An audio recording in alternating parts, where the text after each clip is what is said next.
नमस्कार, स्वागत है आप सभी का। दूरदर्शन समाचार आप देख रहे हैं और देश दुनिया की ताजा तरीन खबरों को लेकर हाजिर हूं मैं कृतिका। और अगले आधा घंटे में हम बात करेंगे देश दुनिया की तमाम खबरों की, जिसमें सबसे पहले इस वक्त नजर डाल लेते हैं मुख्य हेडलाइंस पर।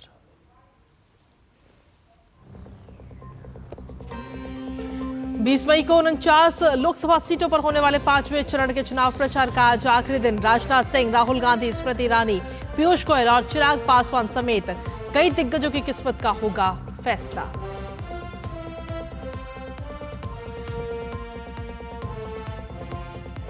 चौबीस की चुनौती के लिए प्रधानमंत्री नरेंद्र मोदी आज हरियाणा और दिल्ली में भरेंगे हुंकार। हिमाचल में जेपी नड्डा और यूपी के झांसी, बांदा और अमेठी में अमित शाह संभालेंगे मोर्चा।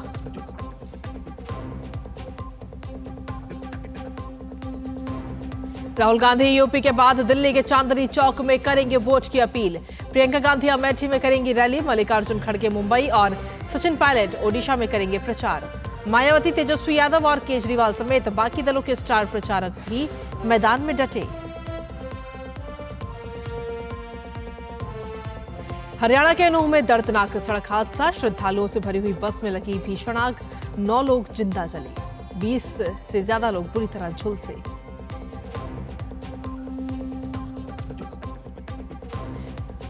कहीं लू तो कहीं बारिश, मौसम के तेवर ने ढाया कहर। करीब 47 डिग्री के साथ सबसे गर्म रहा आगरा। दिल्ली में भी टूटे रिकॉर्ड। केरल में जारी भारी बारिश के बीच ऑरेंज और येलो अलर्ट जारी। अंतर्राष्ट्रीय खबरों में अमेरिका की तरफ से गजा भेजी गई मानवीय सहायता की पहली खेप। राष्ट्रपति जो बाइडेन ने एक्स पर पोस्ट कर दी जानकारी। दूसरी तरफ इजराइल और हमास के बीच संघर्ष जारी। उत्तरी गजा में 3 इजरायली बंधकों की मिले शव। और खेल की खबरों में थाईलैंड ओपन में भारतीय खिलाड़ियों की धूम। पुरुष युगल सेमीफाइनल में सात्विक शेट्टी और महिला युगल सेमीफाइनल में पहुंची तनीषा पोनप्पा की जोड़ी।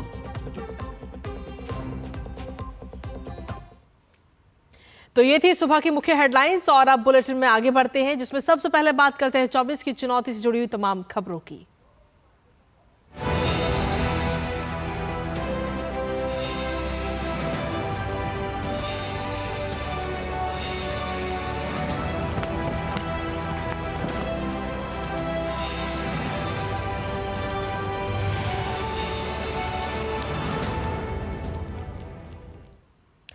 तो लोकसभा चुनाव के 5वें चरण के लिए चुनाव प्रचार का आज अंतिम दिन है और 5वें चरण के लिए मतदान सोमवार को यानी कि 20 मई को होना है। ऐसे में आज शाम करीब 5 बजे चुनाव प्रचार का जो शोर है वो थम जाएगा। बता दें कि 5वें चरण में 8 राज्यों और केंद्र शासित प्रदेशों के कुल 49 सीटों पर मतदान होना है। 5वें चरण में शामिल हाई प्रोफाइल सीटों की अगर हम बात करें तो इसमें उत्तर प्रदेश की रायबरेली और अमेठी सीट, महाराष्ट्र में मुंबई की सभी 6 लोकसभा सीटें, बिहार की सीतामढ़ी, मधुबनी और हाजीपुर सीट, ओडिशा की बोलांगीर और कंधमाल, झारखंड की चतरा, कोडरमा और हजारीबाग, पश्चिम बंगाल की बनगांव, बैरकपुर, हावड़ा और आरामबाग, जम्मू कश्मीर की बारामूला और लद्दाख लोकसभा सीट इसमें शामिल हैं। इस चरण में राहुल गांधी से लेकर स्मृति ईरानी, राजनाथ सिंह, पीयूष गोयल, रोहिणी आचार्य और चिराग पासवान जैसे कई दिग्गज नेताओं की किस्मत दांव पर है।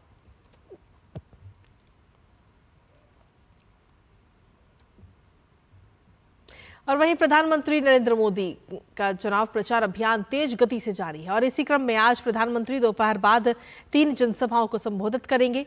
आज दोपहर हरियाणा के अंबाला में जनसभा करने के बाद प्रधानमंत्री सोनीपत में जनसभा करेंगे। अंबाला में प्रधानमंत्री भाजपा प्रत्याशी बंतो कटारिया के लिए चुनाव प्रचार करेंगे। यहां कांग्रेस पार्टी से वरुण चौधरी और इंडियन नेशनल लोकदल से गुरप्रीत सिंह चुनावी मैदान में हैं। वहीं सोनीपत में प्रधानमंत्री भाजपा प्रत्याशी मोहन लाल बड़ौली के समर्थन में जनसभा को संबोधित करेंगे। सोनीपत में बीजेपी का मुकाबला कांग्रेस के सतपाल ब्रह्मचारी से हो रहा है।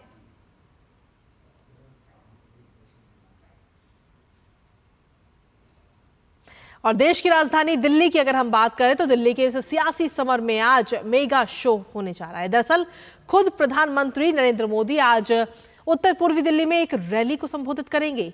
यहां आपको बता दें कि मौजूदा सांसद मनोज तिवारी के पक्ष में पीएम की ये रैली होगी। मनोज तिवारी के खिलाफ यहां से पहली बार कन्हैया कुमार गठबंधन के लिए चुनावी मैदान में है। मनोज तिवारी इससे पहले साल 2014 और 2019 में भी इसी सीट से चुनाव जीत चुके हैं और अब तीसरी बार भी इसी सीट पर अपनी किस्मत आजमाते हुए नजर आ रहे हैं।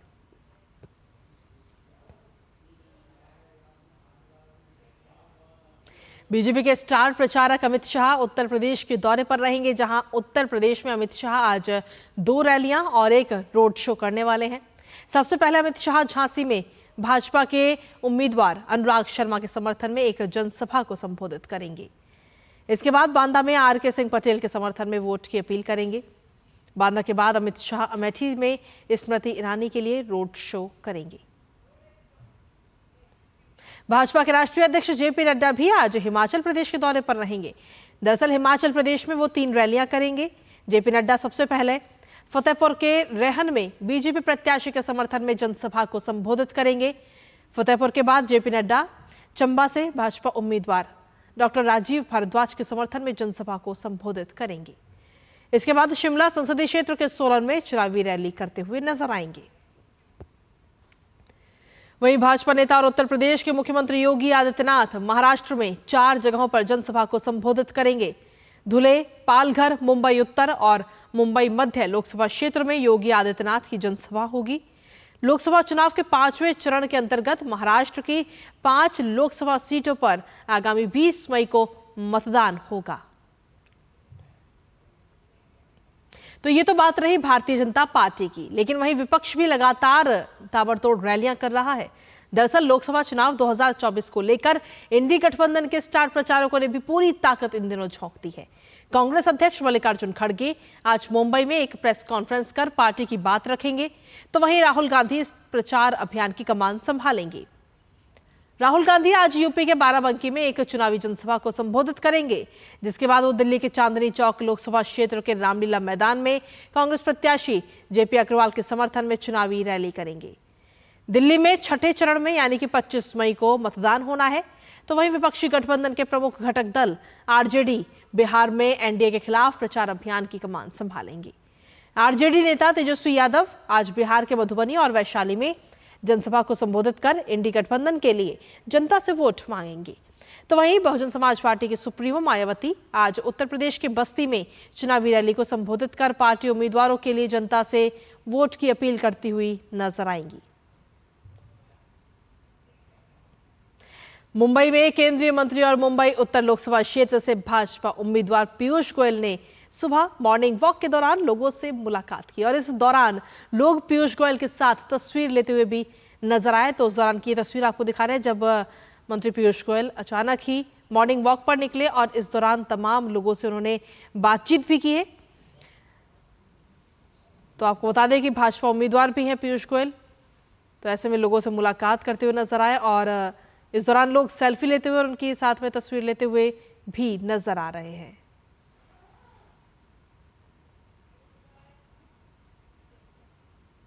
वहीं ओडिशा की अगर हम बात करें तो ओडिशा की सुंदरगढ़ लोकसभा सीट से भाजपा प्रत्याशी और पूर्व केंद्रीय मंत्री जुएल ओराम ने ओडिशा में 17 लोकसभा सीटों पर जीत का दावा किया है। साथ ही विधानसभा चुनाव में भी जीत दर्ज करके अपनी सरकार बनाने का वो दावा कर रहे हैं। लोकसभा चुनाव के 5वें चरण के तहत 20 मई को सुंदरगढ़ लोकसभा में चुनाव होना है। डीडी न्यूज संवाददाता रजनीश त्रिपाठी ने जुएल ओराम से खास बातचीत की है। जुएल ओराम ने क्या कुछ कहा इस खास बातचीत में, वो आइए सुनते हैं। उड़ीसा में लोकसभा चुनाव के साथ साथ विधानसभा के भी चुनाव है। पूर्व केंद्रीय मंत्री और सुंदरगढ़ के प्रत्याशी जुएल ओराम साहब हमारे साथ, उनसे बात करते हैं। उड़ीसा में लोकसभा की सीटों की बात करें तो 2014 में इकलौती सीट सुंदरगढ़ थी जिसको आप जीते थे। 2019 में 8 सीटें आई लोकसभा की। 2024 लोकसभा चल रहा है, विधानसभा भी है इसके साथ साथ। क्या कहना चाहते हैं कि इस बार क्या रहेगा परिणाम? हम 15 से ऊपर सीट जीत सकते हैं, जीतेंगे ऐसा लगता है। वैसे तो 21 सीट में हम लोग फाइट में हैं और पता नहीं, जनता जनार्दन अगर चाहेगा तो 21 से 21 भी जीत सकता है, लेकिन 14-15 तो निश्चित जीतेगा ऐसा मेरे को लगता है। विधानसभा के बारे में क्या कहना चाहेंगे? हम सरकार बनाएंगे, हमारा बहुमत आएगा। आज तो हमारे गृह मंत्री जी बोले हैं कि हम 75 करीब का विधानसभा में हम जीत रहे हैं और हम उसका निश्चित जीत तय हो गया है। एक सवाल ये भी है कि उड़ीसा में जो प्रमुख मुद्दे हैं उसके बारे में आपसे पूछूंगा कि प्रमुख मुद्दे क्या क्या हैं जिसको लेकर आप लोग जनता के बीच में जा रहे हैं। देखिए, इसमें बहुत समस्या है। एक तो पलायन समस्या है, तो यहाँ रोजगार नहीं है। आपका नौकरी मैं नहीं बोल रहा हूँ, रोजगार, आपका गवर्नमेंट जॉब या कोई प्लांट में, ये सब तो नौकरी है, लेकिन आपका यहाँ रोजगार नहीं है। कोई आदमी किसी काम करे, धंधा करे, कोई खेती करे और उसमें से उसका जीवन चल जाए, उसका परिवार चल जाए, इस टाइप का सिचुएशन नहीं है। तो ये एक सबसे बड़ा समस्या है। दूसरा है कि यहाँ का पॉलिटिकल सिस्टम आज क्या है, मुख्यमंत्री का तबीयत खराब है और वो कुछ चल बुल नहीं पा रहे हैं। मैं तो सुना कि 6 महीना हुआ वो सिग्नेचर ही नहीं कर रहा है, डिजिटल सिग्नेचर में चल रहा है। बहुत धन्यवाद टीवी न्यूज़ बात करने के लिए। ये थे जोएल ओराम। उन्होंने साफ तौर पे कहा है कि हम 2014 में 1 सीट पाए थे, 2019 में 8 सीट पे विजय हुई थी, 2024 लोकसभा चुनाव में हम 17 से ज़्यादा सीटें पाएंगे और 21 सीटों पे हम फाइट कर रहे हैं। कैमरामैन जगमोहन के साथ Rajnish Tripathi, DD news, Orissa. London Olympic में भारत के लिए कांस्य पदक जीत चुके पहलवान योगेश्वर दत्त को पेरिस ओलंपिक में जाने वाले भारतीय दल से बहुत उम्मीदें हैं। भाजपा में शामिल हो चुके योगेश्वर दत्त हरियाणा में पार्टी के लिए चुनाव प्रचार में जुटे हुए हैं। सोनीपत में चुनाव प्रचार के दौरान हमारे संवाददाता विशाल बेरिस्टो ने उनसे खास बातचीत की है। इस खास बातचीत में उन्होंने क्या कुछ कहा है, आइए सुनते हैं। मैं इस वक्त सोनीपत लोकसभा सीट के कोहला गांव में हूं और मेरे साथ हैं जाने माने Olympian medal winner Yogeshwar Dutt, जो बीजेपी के लिए प्रचार कर रहे हैं, उनके कैंडिडेट के लिए प्रचार कर रहे हैं। योगेश्वर जी, किस तरह से देख रहे हैं आप चुनाव को? आप खिलाड़ी हैं, ये अलग तरह का खेल है। सभी को नमस्कार और आपका यहाँ सोनीपत में पहुँचने का पर बहुत बहुत स्वागत है। और जो चुनाव हरियाणा में चला हुआ है, तो इस बार 2019 की 10 लोकसभा सीटें हम फिर से जीतेंगे। प्रधानमंत्री जी का जो लक्ष्य है 400 पार का, वो ज़रूर पूरा होगा और उसमें 10 सीट हरियाणा की भी होंगी। अच्छा, ये बताइए कि प्रधानमंत्री मोदी के बारे में आप क्या कहेंगे? किस तरह के लीडर लगते हैं वो आपको? आपने उनको एक एथलीट के तौर पे भी देखा है, एक रेसलर के तौर पे भी देखा है और अब एक पॉलिटिशियन के तौर पे भी देख रहे हैं। वो वर्ल्ड लीडर हैं। वो इंडिया में जो उन्होंने काम किए हैं, चाहे 3 तलाक की बात हो, राम मंदिर का बनाने की बात हो, धारा 370 हटाने की बात हो, जितने भी काम उन्होंने किए हैं वो मतलब जो कांग्रेस ही खुद बोलते हैं कि ये काम नहीं हो सकते, ये काम नहीं हो सकते, ये नहीं हो सकते, प्रधानमंत्री जी ने सारे वो काम किए हैं। मोदी जी ने खेलों पे बहुत ज़्यादा फोकस किया है, तो पेरिस ओलंपिक के में क्या उम्मीद है आपको भारतीय दल से? देखिए, 2014 में सरकार बनी थी और 2014 रियो ओलंपिक 16 में रियो ओलंपिक था, बस हमारे 2 मेडल आए थे। 2016 के बाद में प्रधानमंत्री ने एक टॉप्स का गठन किया था स्पेशल कि भाई हमारे मेडल किस तरीके से बढ़ सकते हैं। उसके बाद अभी आपने देखा होगा टोक्यो ओलंपिक में हमारे मेडल बड़े बड़े बड़े हैं, उसमें 8 मेडल आए हैं और जिसमें नीरज चोपड़ा गोल्ड आया था। अभी इसी महीने में 2 महीने बाद पेरिस में ओलंपिक है। तो प्रधानमंत्री का ये है कि खिलाड़ी जो भी हमारे टॉप्स में हैं, जो ओलंपिक के दावेदार मेडल विनर है, कितने पैसा खर्च करें। आप अगर आप नीरज चोपड़ा की बात करिए, रवि दहिया की बात करिए, अमन की बात करिए, लड़कियां हैं, जो लड़के जो भी हैं, तो उन पे साल में 3-3, 4-4, 5-5 करोड़ रुपये खर्च होता है कि मेडल जीतने के लिए। ये प्रधानमंत्री जी की एक सोच थी कि भाई अलग से इनके लिए कुछ फंड वो किया जाए, अलग से एक टॉप्स का गठन किया जाए, जिसमें MOC, जिसमें जो मिशन ओलंपिक सेल है, उसके तहत बच्चे ट्रेनिंग पे जाएँ और देश के लिए मेडल जीते हैं। तो ये है योगेश्वर दत्त, जो बीजेपी के लिए प्रचार जरूर कर रहे हैं, लेकिन इनका कहना है कि पीएम का जो विजन है वो रंग लाएगा और इस बार पेरिस ओलंपिक्स में पहले से ज्यादा अच्छा प्रदर्शन करेगा भारतीय दल। कैमरामैन अनिकेत के साथ मैं विशाल बेरिस्टो, कोला, सोनीपत, डीडी न्यूज़। और इसी के साथ फिलहाल लोकसभा चुनाव से जुड़ी तमाम खबरों में यानी कि 24 की चुनौती में इतना ही।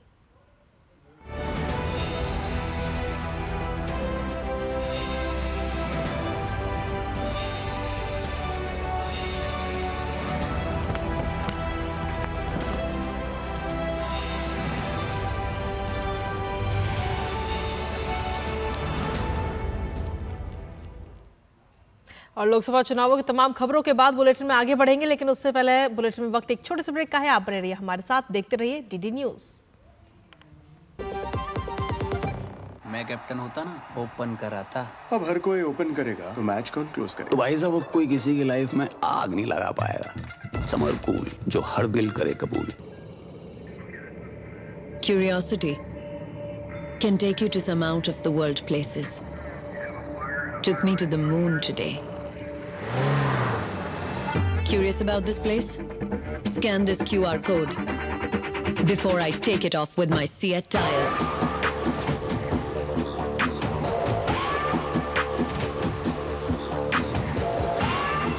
Seat, crafted for the curious. Bharat को विश्व की तीसरी सबसे बड़ी आर्थिक शक्ति बनाएंगे, यह है मोदी की गारंटी। बात जब पीढ़ियों के लिए बनने वाले घर की हो तो जिम्मेदारी बड़ी हो जाती है। गैलेंट समझता है ये जिम्मेदारी। अब डबल एम रिब्स के साथ गैलेंट एडवांस TMT रीबार, निर्माण का रियल हीरो। और चलिए खबरों में आगे बढ़ेंगे, जहां स्वाति मालीवाल मामले में आम आदमी पार्टी द्वारा भारतीय जनता पार्टी पर लगाए गए आरोप का भाजपा नेता और केंद्रीय मंत्री पीयूष गोयल ने खंडन किया है। उन्होंने आम आदमी पार्टी के संयोजक अरविंद केजरीवाल पर तंज कसा और कहा कि आपके इस प्रकार के आधारहीन आरोप को कोई भी गंभीरता से नहीं लेता है। कौन उनको सीरियस लेता है? जेल से कुछ दिनों के लिए बाहर आए थे कैंपेन करने और देखिए किस प्रकार की हरकतें कर रहे हैं। और वहीं आप सांसद स्वाति मालीवाल मारपीट मामले में आम आदमी पार्टी के नेता और दिल्ली के मंत्री आतिशी ने कहा कि हमें विश्वसनीय सूत्रों से पता चला है कि पिछले कुछ महीनों से स्वाति मालीवाल लगातार भाजपा के नेताओं के संपर्क में हैं, तो दिल्ली पुलिस इस बात की जांच करे कि ये कैसा षड्यंत्र है। आतिशी ने कहा कि इस पर पूरी जांच होनी चाहिए कि स्वाति मालीवाल किस तरह से भाजपा के संपर्क में थी। हमने तो ये भी कहा है कि स्वाति मालीवाल जी के कॉल रिकॉर्ड्स की जांच होनी चाहिए। हमें ये विश्वसनीय सूत्रों से पता चला है कि पिछले कुछ महीनों से वो लगातार भारतीय जनता पार्टी के नेताओं से संपर्क में हैं। तो दिल्ली पुलिस इस बात की जांच करे कि ये कैसा षड्यंत्र है, ये कैसा राजनीतिक षड्यंत्र है जो बिल्कुल चुनाव के समय दिल्ली में वोटिंग से 5 दिन पहले रचा जाता है। आम आदमी पार्टी पर हमला करने के लिए रचा जाता है, अरविंद केजरीवाल जी पर हमला करने के लिए रचा जाता है। तो इस पर पूरी जांच होनी चाहिए कि स्वाति मालीवाल जी किस तरह से भारतीय जनता पार्टी के संपर्क में। वहीं हरियाणा के नूह में आज एक बड़ा सड़क हादसा सामने आया। राज्य की कुंडली मानेसर पलवल एक्सप्रेसवे पर श्रद्धालुओं से भरी हुई एक बस में अचानक भीषण आग लग गई। इस दौरान बस में सवार 9 लोग जिंदा ही जल गए, जबकि 24 से ज्यादा लोग बुरी तरह झुलस गए हैं, जिन्हें अलग अलग अस्पताल में भर्ती कराया गया है और जहां पर उनका इलाज चल रहा है। चलती हुई बस में आग की लपटें देखकर स्थानीय लोगों ने आग बुझाने का प्रयास करते हुए पुलिस को इसकी जानकारी दी, जिसके बाद मौके पर पहुंची पुलिस ने फायर ब्रिगेड ने बड़ी मशक्कत करते हुए इस भीषण आग पर किसी तरह काबू पाया। हादसे के शिकार लोग पंजाब और चंडीगढ़ के रहने वाले बताए जा रहे हैं, जो मथुरा और वृंदावन से दर्शन करके लौट रहे थे। यह हादसा रात करीब 1:30 बजे के करीब हुआ है। फिलहाल पुलिस आगे की कार्रवाई और जांच में जुटी हुई है। दुखद और हृदय विदायक घटना है। हम पूरे अपनी तरफ से ईश्वर से यही कामना करते हैं, ऊपर वाला उन्हें परिवार को सांत्वना दे और जो चले गए हैं उन्हें बेहतर से बेहतर जगह में दे। और इसके अलावा उत्तर प्रदेश के अमरोहा में भी एक भीषण सड़क हादसा सामने आया, जहां पर राष्ट्रीय राजमार्ग संख्या पर डंपर से रोडवेज बस की टक्कर हो गई। इस हादसे में आपको बता दें कि 5 लोग घायल बताए जा रहे हैं और यह हादसा इतना बुरा हुआ जिसकी तस्वीरें भी इस वक्त सामने आई हैं।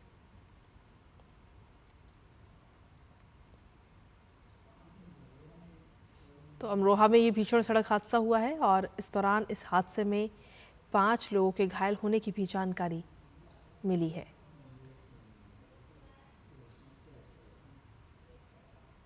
और चलिए खबरों में आगे बढ़ते हुए अन्य खबरों का रुख करते हैं, जहां श्री केदारनाथ धाम की ओर जाने वाले वाहनों में निर्धारित तिथि का पंजीकरण होने पर ही वाहनों को आगे जाने दिया जा रहा है। जो भी वाहन बिना पंजीकरण के आ रहे हैं उनकी केदारनाथ धाम के लिए एंट्री बिल्कुल बंद कर दी गई है। श्री केदारनाथ धाम में कपाट खुलने के बाद मात्र 7 दिनों में शुक्रवार सुबह तक 1,80,000 से ज्यादा यात्री यहां पर पहुंच चुके हैं। इसके अलावा अत्यधिक संख्या में श्रद्धालु केदारनाथ धाम सहित पैदल मार्ग पर हैं, जिसे देखते हुए प्रशासन ने बिना पंजीकरण के आने वाले यात्री वाहनों और श्रद्धालुओं के प्रवेश पर फिलहाल रोक लगा दी है।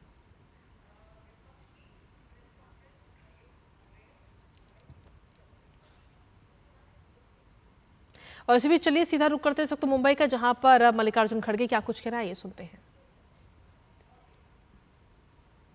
और लालच से विपक्ष दलों में फूट डालकर उन्हें तोड़फोड़ किया जा रहा है।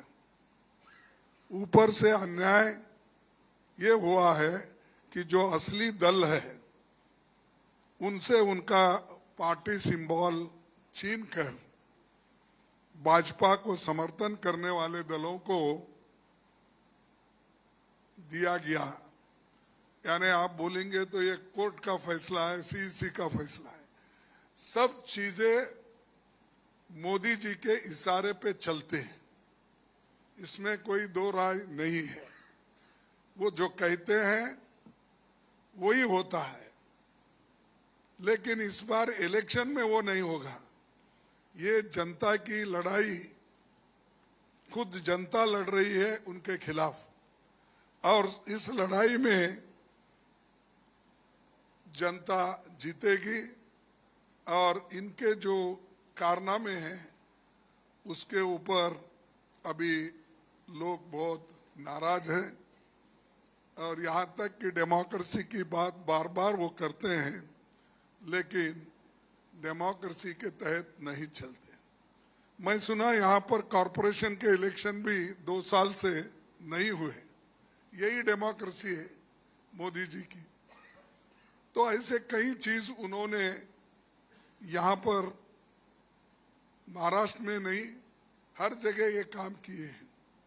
और उनकी तोड़फोड़ नीति सिर्फ महाराष्ट्र तक की नहीं, पहले उसका वार हुआ कर्नाटक पर, उससे पहले वार हुआ मणिपुर में, गोवा में, और हमारे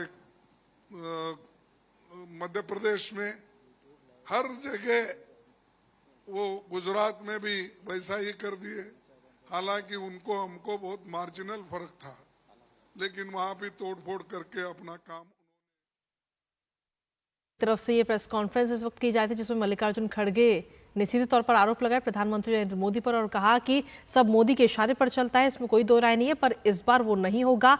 इस बार जो ये लड़ाई है वो जनता लड़ रही है और जनता इस लड़ाई को जीतेगी। ये बातें कहते हुए मल्लिकार्जुन खड़गे नजर आए। इसी के साथ चलिए वापस रुख खबरों का करेंगे और बुलेटिन में आगे बढ़ते हुए बात मौसम की करते हैं। दरअसल देश की राजधानी दिल्ली समेत पूरे उत्तर भारत के ज्यादातर राज्यों में भीषण गर्मी की लहर देखने को मिल रही है और इस बीच मौसम विभाग ने 22 मई तक कई राज्यों में हीट वेव का भी अलर्ट जारी किया है। वहीं मौसम विभाग ने मध्य प्रदेश, उत्तर प्रदेश, राजस्थान, बिहार, दिल्ली, पंजाब, हरियाणा में हीट वेव का अलर्ट जारी किया है। इसके साथ ही पश्चिम बंगाल, ओडिशा, महाराष्ट्र, गुजरात में 20 मई तक हीट वेव की चेतावनी जारी की गई है। मौसम विभाग ने इन राज्यों में तापमान 45 डिग्री सेल्सियस के पार जाने की भी संभावना जताई है। वहीं शुक्रवार को देश भर में सबसे अधिक तापमान आगरा का रिकॉर्ड किया गया। आगरा की बात करें तो यहां पर अधिकतम तापमान 46.9 डिग्री सेल्सियस रिकॉर्ड किया गया। तो वहीं दिल्ली का अधिकतम तापमान सामान्य से 3 डिग्री अधिक रहा। मौसम विभाग के मुताबिक 14 साल में पहली बार जब 17 मई के दिन पारा 46.2 डिग्री सेल्सियस के पार पहुंचा। 2011 के बाद से कभी भी इस दिन तापमान इतना ज्यादा रिकॉर्ड नहीं किया गया। यहाँ पे मौसम विभाग ने रविवार तक के लिए लू का ऑरेंज अलर्ट भी जारी किया है। राजस्थान में शुक्रवार को तापमान 46.2 डिग्री सेल्सियस रिकॉर्ड किया गया। वहीं दक्षिणी राज्य केरल में अगले 2 दिन के दौरान भारी से बहुत भारी बारिश होने की संभावना जताई गई। वहीं दक्षिणी कर्नाटक में 20 से 21 मई को भारी से बहुत भारी बारिश होने का भी अनुमान है। इसके साथ ही तमिलनाडु के दक्षिणी जिला तिरुनेलवेली में भारी बारिश की चेतावनी दी गई। लगातार 3 दिनों तक भारी बारिश की चेतावनी मिलने के बाद चेन्नई से एसडीआरएफ की टीम तिरुनेलवेली पहुंच चुकी है।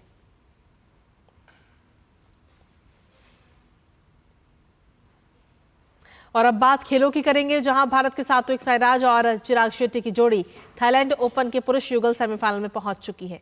क्वार्टर फाइनल में सात्विक चिराग ने जुनैदी आरिफ और रॉय किंग याप की मलेशिया की जोड़ी को हराया।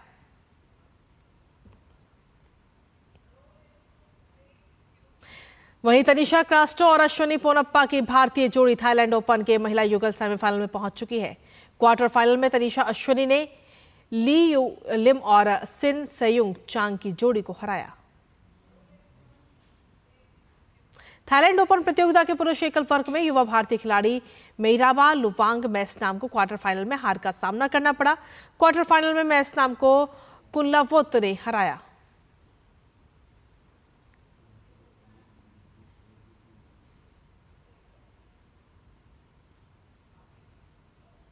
और इसी के साथ फिलहाल मेरे साथ इस बुलेटिन में इतना ही। बाकी देश दुनिया की तमाम खबरों के लिए देखते रहिए डीडी न्यूज़। नमस्कार।